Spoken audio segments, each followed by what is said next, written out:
Because he was clearly in training me at that moment. So if they would have fired the pressurization at that point, I would have felt the pain that he was feeling. You know, right, maybe even killed me. I don't know. You developed from what I understand, you developed, like the movie E.T., you developed the ability to actually feel his pain. Well, it wasn't even developed. It was immediate. Oh, it was immediate. The thing which was developed, and I'm not sure. It may have actually been some sort of a neurological habituation. I'm not certain of that.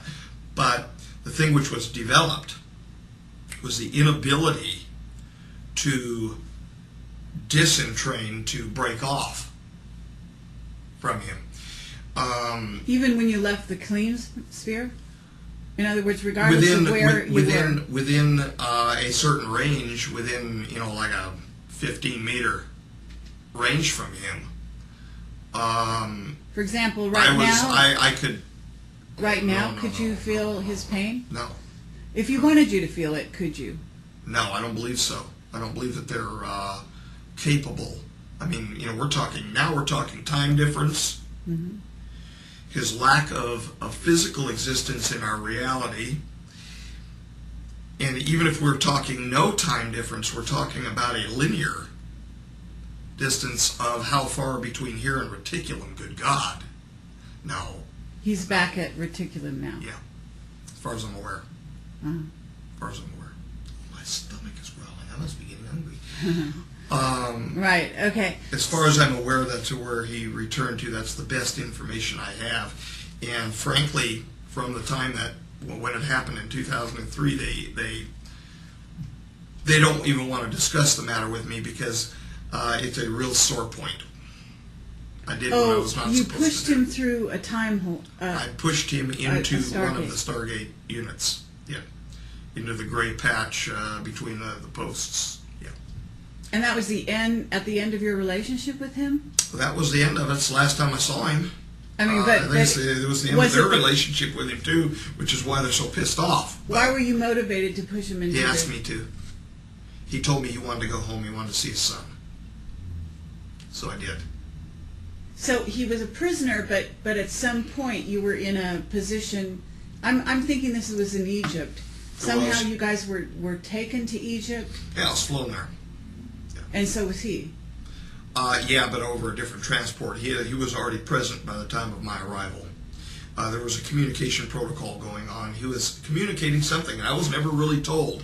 All I was told was that there was a problem with his communication, and they wanted me to be there to cause him to relax or whatever to facilitate the discussion.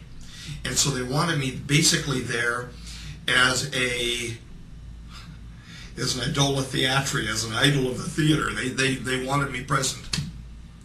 They wanted me there as a ruse of kinship with him. And the kinship was no ruse, and that's something that they misinterpreted, I guess, over these years, that I have more of a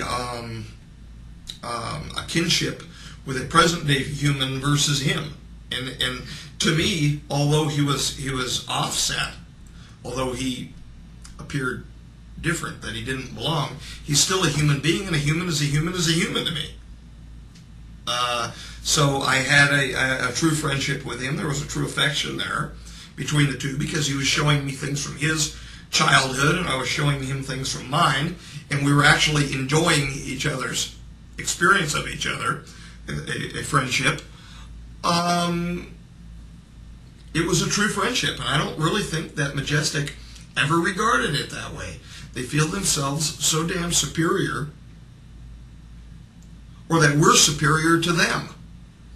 And maybe it's a reaction. I don't know, maybe I'm rationalizing it, that it's a reaction to the P-45's feeling that we're inferior.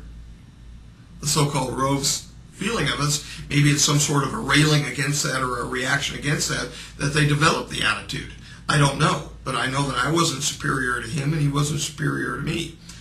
Much brighter. But we're still just human beings. And just because somebody is brighter than somebody else, it doesn't mean they're superior. So I'm just trying to figure out why in Egypt he was there. I'm obviously doing some work with them. He was there as part of a communication program that they had ongoing after our program, and way after, almost a decade. Almost 10 years later. Well, I mean, it had ended in 96, and we had some more briefings in 97, but that was about it. So you're saying that this happened recently, that you pushed him into the Stargate? It happened at the end of 2003. And, I could tell from the relationship with him that he was being honest with me.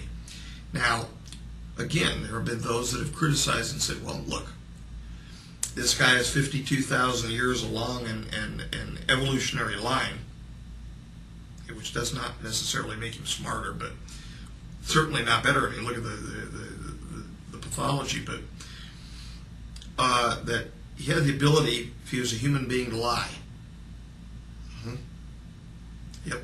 And we talked with each other about lying, and Majestic never knew that. But he told me about things which would be happening in the future, generally inconsequential things. And then there were some very consequential items. But some generally inconsequential things that happened subsequent, which told me not only was he from the future, that he had access to future material, because nobody could have predicted conversations, but that he was being honest with me as well. I could feel his heart. And that's all we can really do. They turn it into a joke on Coast to Coast. The Coast to Coast AM Challenge with Bill Burns and George Norrie. Will you step up to the plate and take this polygraph exam? No, because a polygraph doesn't work. If a polygraph worked, we wouldn't need juries. We judge other people, other human beings, by their honesty, by empirical data and evidence as well, but by their spirit as well. And the spirit that I judged him by was what I was feeling from him, from his heart, from his mind. And I judged him by his relationship with his child, by how he regarded his mother, by all of these things that we choose to regard in the human family to make decisions about each other. The same things. I mean, these common things were still present. So there were many uncommon aspects to their society, to the negating of emotion and the negating of personal names out in society, but still being carried within families. There was a common theme to the human family which was still extant in his time, and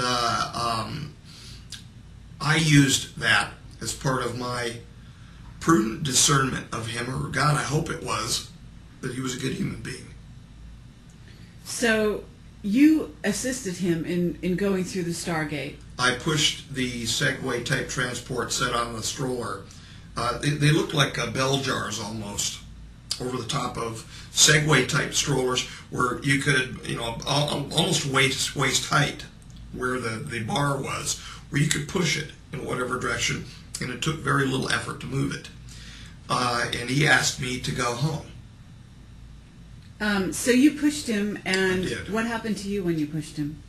I pushed forward, then the next feeling was a feeling of numbness. For a brief moment, I thought I really screwed up, maybe killed myself or whatever, because I literally felt numb everywhere. Then I remember a flash of gray, and then I was seated, coughing, on a block about 20, 30 meters away maybe. And I had people rushing up to me, still over dramatically, actually cocking an automatic firearm at me, screaming at me, and I was grabbed, picked up from the block, and taken over and said, you're under arrest. And I mean, I committed a violation of the protocols, and I was being threatened with weapons to my head.